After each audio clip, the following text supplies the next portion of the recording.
Are dreams a form of spiritual protection and communication? Are we able to heal trauma through dreams and confront our past? We will be diving into these questions and more with this masterpiece of television from Fargo Season 5. This video will be less of a recap and more of a subtextual analysis, diving deep into the symbolism and interpretation of the episode titled Linda, Episode 7. There will be insights from the filmmakers directly related to the episode as well. Before we move forward, please note that this video is made for those who have already seen this episode and season of Fargo.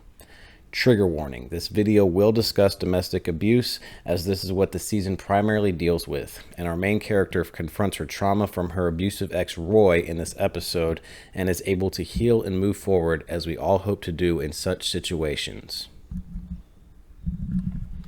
Chapter 1, Confrontation and Hints. Our central character, Dot, or Dorothy, or her original name, Nadine, is faced with confronting her trauma through the form of a dream. She is exhausted at this point in the season and essentially passes out in a diner while taking a break from her road trip to also confront her ex, Roy. She is aiming to turn him into the police and lock him up for good for his monstrous ways. Now, the filmmakers trick the viewer into thinking this dream is actually happening in real life. However, upon second and third viewing and further analysis, we clearly see this as a dream through the subtle hints the creators put in the episode. Hint 1, the song playing on the radio when she's driving. When she's driving to the diner, she is drifting to sleep at the wheel and veers off to the road. She aims to regain her energy at the diner with some coffee and pancakes. Now, the radio is playing the song called I'm Your Puppet by James and Bobby Purify. And when she arrives in the diner, the same song continues playing in there. However, you don't really notice it as the volume's really low. Now, this is foreshadowing of the dream because at the Camp Utopia, the Lindas reenact their trauma and truth through a puppet show in order to move forward and begin the healing process. So, in regarding to the use of puppets, the creator, Noah Hawley, states the following about why he decided to do that. And he states, I started to think about that and this idea of confronting Dot's trauma through the use of a doll, which I thought was visual and interesting. He also thought it was funny that this multi-million drama would end up having a 10-minute puppet show, which you gotta kind of agree with, that is kind of funny. And so with that, we move on to hint number 2. The very first shot of the diner when Dot is walking up shows a postcard for sale that says, Greetings from Camp Utopia. This shot lasts only a couple of seconds. Now we see the same postcard in the beginning of the dream when Dot stops at a windmill and opens up a buried box. What is in the box is the same postcard. However, the back reads, I'm sorry, signed Linda. Now, this is really only noticeable upon the second viewing. You don't really put those connections when she walks in the door at the diner, because you're looking at her walking in, and in the foreground is like a postcard rack that shows that postcard right in the middle of the screen, but you don't really notice it upon first viewing because you're paying attention to her. So you don't really notice that it's the same card until the second time. Now, this is also a hint that Linda is communicating with her spiritually through the dream. It is often theorized that when one loses a loved one, they visit them in dreams to communicate from the afterlife. When I lost my father, I had many vivid dreams in which he communicated with me in various forms, whether it was us laughing or just driving together. He was letting me know that he is all right and is passed on with peace. Linda is clearly showing that she is guiding Dot through this confrontation with Roy and will help her process what she needs to accept in order to succeed, which is to begin the healing process of all the trauma she endured. Hint number 3. Another hint in the diner is a flyer next to the booth where Dot sits that says Annual Doll Fair. This is clearly a subconscious pickup from Dot, as the dream has to do with building those dolls or puppets for the reenactment to accept their truth. Hint number 4. A different flyer reads Chicken Piccata Recipe. Later in her dream, as the women at Camp Utopia are having dinner, one of them state, Who doesn't like a good chicken piccata? Once Dot arrives to Camp Utopia in her dream and finds Linda, she finds out she is called Saint Linda. The camp has a heavenly glow about it. All the windows shine a bright angelic light into the main house where the women congregate and have meals together. Everyone is positive, optimistic, and smiling. Another indication that Linda has taken Dot to her heaven in the afterlife, her spirit is connecting with Dot, showing that she is okay now. All of the other women at the Camp Utopia could also be called victims of their husbands/boyfriends and are all in this heaven together. The fact she is called Saint shows us she is a spiritual angel. When Dot sees Linda, she immediately slaps her and confronts her. The other women say it is time for her to heal through a trial in which she is to build the puppet and confront her truth. Time to move forward in the healing process. Chapter 2, Truth.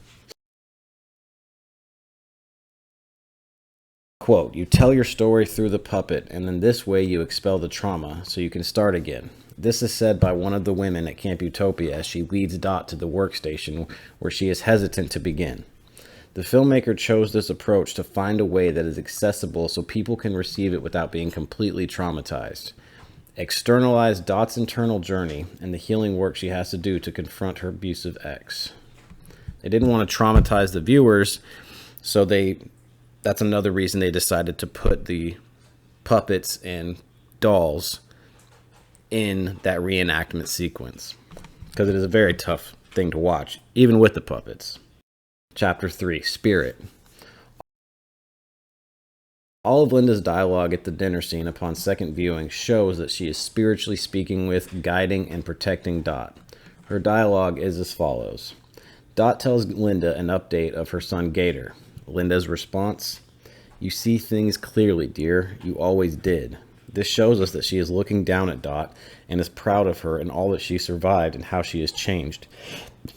If this was a real conversation, Linda would have probably been more prone to talk about her son and express regret if she had actually left him behind for all those years, as we are fooled into thinking upon first viewing. Dot then follows up with a denial of her truth, stating, I don't need a doll. I am in control now. I know who I am. Linda's spirit says back, it's not going to work, dear. You came here to confront me. This is the process. You wouldn't be here if you didn't need to be here. The word we need to pay attention to is here. This is clearly another world, a spiritual world where time doesn't exist, a heavenly world that these victims have passed on in the afterlife. They have created their own heaven. Saint Linda welcomed Dot into this world to prepare her for a dangerous confrontation with Roy. She is guiding Dot yet again. This doll approach is what needs to be done in order to succeed with the confrontation. As we know, Roy is a dangerous psychopath that has no problems murdering, abusing, and being an all-around evil person. One could say he represents all that is evil and devilish. Quote, you need to testify first, then we can decide if I should go or you should stay. Linda is telling her that this is absolutely necessary, and if it doesn't work the first time, Dot will need to stay in this alternate world until she is fully prepared.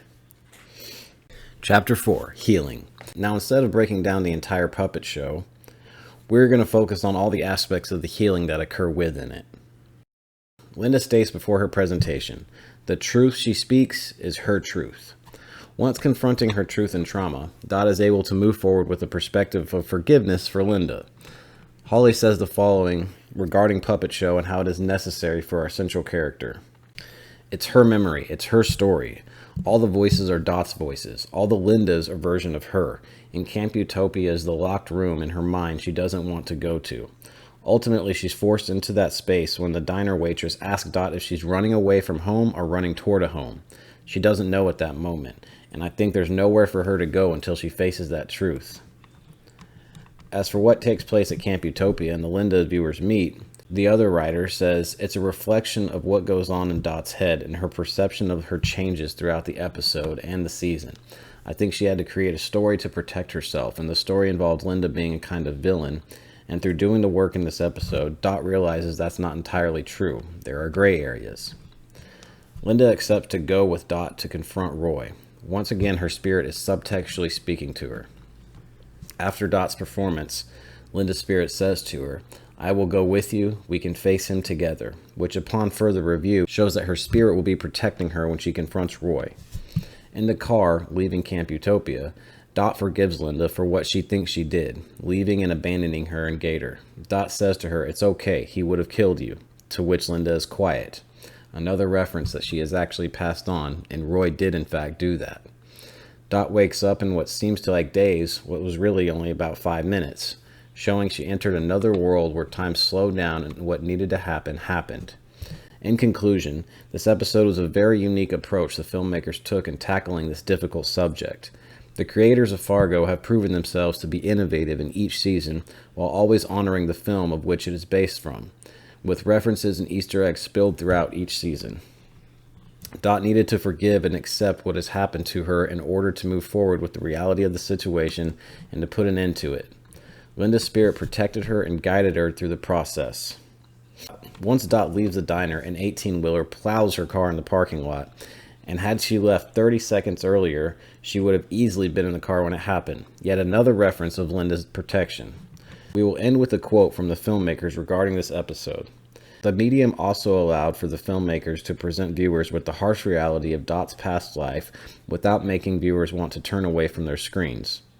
We wanted to find a way to tackle this subject that is obviously dark, but to do it in a way that is accessible so that people can receive it without being completely traumatized. There was an evolution of how it ended up becoming marionettes, but we also wanted to come up with a way to externalize Dot's internal journey, the healing work she has to do to confront her abusive ex. In other words, Dot had to go on the journey to prepare for the fight ahead. I hope this season and this episode helps those who have dealt with similar situations.